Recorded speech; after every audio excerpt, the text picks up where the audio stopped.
like you're selling something that's trending right now on TikTok, and then in a few months no one will want it, and you'll have to start from scratch and build all of that stuff again. You get no cumulative benefit of having worked in the industry for years on your brand, because you have to keep restarting every time something is no longer trending. How do we get away from that typical guidance? What's the difference with sort of real world dropshipping, and how does it work in the real world? Yeah, well, gurus will often oversimplify the whole thing, as we've said, and they'll omit the real challenges, right? So, it's like showing the summit of the mountain photo, but not the climb and the grueling journey that it took to actually get there. I always try to be very open at Dropship Unlocked, because obviously we run an education company, so I have to be very careful about like how we position this business model, because I absolutely don't want to come across as a hypocrite if we're teaching something that anyone gets the impression is easy. We always start by saying this is not easy. This is not a get rich quick route. If that's what you're looking for, this is not for you. But I could not be more clear with that. And in fact, I actually don't believe that even exists. So for the people searching for that, they're just going to be forever in this holding pattern of like getting their hopes up, trying something, getting disappointed when they have to actually put in some work, and then kind of like searching for the next thing in this constant hope, and they'll never get anywhere with it. So for me, that's actually a really important point as well. It's the satisfaction of knowing that it took me some hard work to reach the results that I enjoy. Because for me now, I've figured out that for a big part of the enjoyment, the satisfaction for me is the journey, is the challenge, and the actual build process. It's like overcoming those barriers and those obstacles and hurdles are the thing that makes the result at the end of it worthwhile.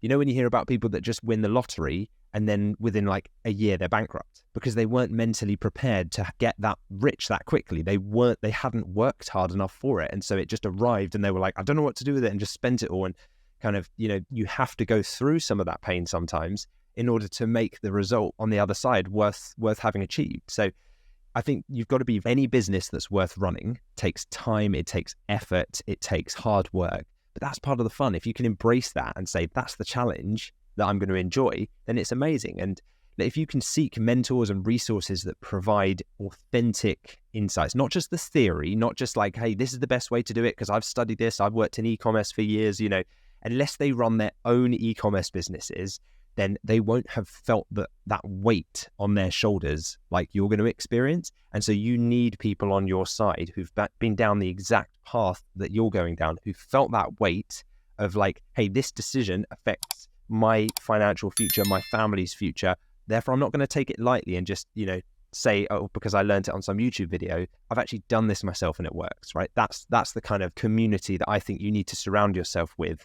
Ideally, people local in the same market as you, so that you've got people to turn to when you do face those inevitable challenges, because they're going to be there, right? Just accept now you are going to face them. So then the question becomes, well, okay, how do I best prepare myself for when I face them? That's the way I try and look at it.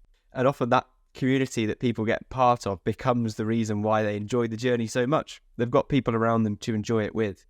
But it's a cliche because it's so true. If anything you want to achieve, to make it worthwhile, if it's going to be worthwhile, it will have to be difficult. And I think there's a cliche there, but there's for a reason. It's going to be a challenge, but that's what makes it so rewarding in the end when you get to the side and you've got a business where you can run from anywhere in the world. You've smashed your previous income. You can do it all from a laptop. There's going to be challenges to get to that stage because of how good the rewards are at the end. So what would you say, Lewis, is the sort of typical advice that you heard and you might hear when you first look into dropshipping online? The typical advice, I think, that's so prevalent online, and it's prevalent because there's such a low barrier to entry, is sell cheap products from China with what they don't tell you, usually a 4-week delivery time. Sometimes it's a little bit shorter, but I mean, the long delivery time is just part of the problem with that model. It's the kind of flash in the pan, trending products. Use one of these research tools to find out a product that's hot, that's trending, that's popular. Like, as soon as I hear those words, I think, oh man, that's not a business. That's a flash in the pan, bit of quick cash. Like you're selling something that's trending right now on TikTok, and then in a few months no one will want it, and you'll have to start from scratch and build all of that stuff again. You get no cumulative benefit of having worked in the industry for years on your brand, because you have to keep restarting every time something is no longer trending. So you're building a new store around a new product, as soon as your previous product stops selling. And I think the word scam does get overused and misdefined nowadays. People are very quick to write something off as a scam because, as I mentioned before, the sad thing is that what they're doing, it's not a scam. It does work. It is a business model. It's just razor thin profit margins, angry customers, a nightmare to run in terms of admin, and no long-term like enterprise value. You're not building an asset that's going to be saleable or life-changing in any way in years to come. You just might make a bit of kind of pocket money on the side, but it's not something that's going to allow you to leave your job and retire long-term. So I think it's nice and comforting for people, and this is difficult to hear for people who might be listening to this who are quick to call things scams. Like, it's sometimes you've got to look inwardly and say, is it really a scam? Are all these guys that they label online scammers, or are they just teaching a flawed model that isn't optimal? That's the thing, because it's nice and comforting if you've done a course and it didn't work to say it was a scam, because it's a fallback, right? And it allows you to say, oh, I just got scammed. But the reality is, did they just get scammed, or did they just pick a flawed model? And with selling cheap products, usually from abroad, using social media ads, that method in a nutshell is like getting on the slow, overcrowded train, that's going to take you through every single stop along the journey. You're never going to get a seat. It's going to be hot and sweaty. It's going to be uncomfortable, and it will take you a lot longer to get to your destination. You might get there. The train itself is not a scam. It's just a very inefficient way of getting to your destination, right? There'll be a lot of problems, a lot more admin, definitely won't be as comfortable. Whereas the home turf advantage model that we both now use in our own businesses and teach within Dropship Unlocked, that's like taking the direct flight. That's like going from one city to another with a direct flight. Yes, there's a little bit of upfront investment for the ticket, but it's faster, it's more direct, it's more comfortable. You can watch a movie on the way. You always get a seat. That's the journey that I'd rather be on. And I know which one I'd rather be on as well. It's so true. It's the choice between the quick but upfront investment and being able to be around a community, or it's the choice of having to work it out yourself, make the mistakes, and lose more money inevitably because you've decided to go on your own. So there's a choice there to be made, I think.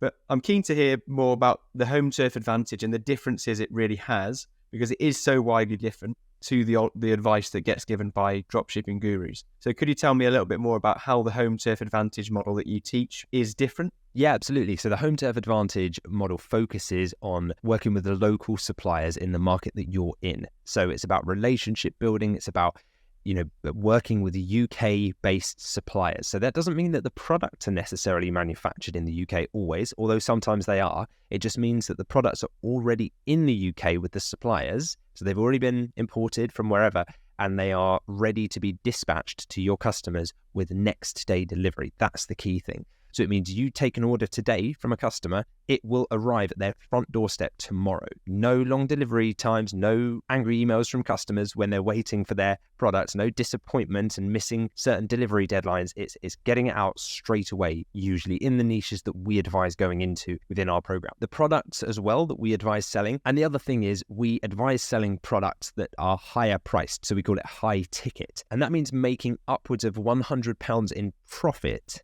per sale, often much more. So not the sale value, the actual profit value. So imagine if you're selling a product that's £2,000 in price, and you have a 30% profit margin from your supplier, which is fairly typical with this type of dropshipping. That's £600 profit on a single sale, single transaction, right? So say you said, my target is to make £10,000 net profit per month. That's how much I need to be able to leave my job, and maybe my partner can leave her job too, and we can go and do whatever, travel the world on £10,000 profit per month. To do that with this model, you need 17 sales per month, right? So that's just over one sale every other day on average throughout the month to make £10,000 profit per month, not sales, not these like sales screenshots that you see where they say, I made 10K in sales. This is 10K profit after costs, right? So that's really important. And don't misinterpret that as me saying that it's easy, but just look at how much more attainable and simple that route to 10K is. Yes, you still need to build a store, you still need to sign suppliers, you're still going to run ads, but you need to do a lot less of all of those things in order to get to the point of making the same net income. Hopefully that makes sense and that isn't misinterpreted as me saying it's easy. It's just very simple process.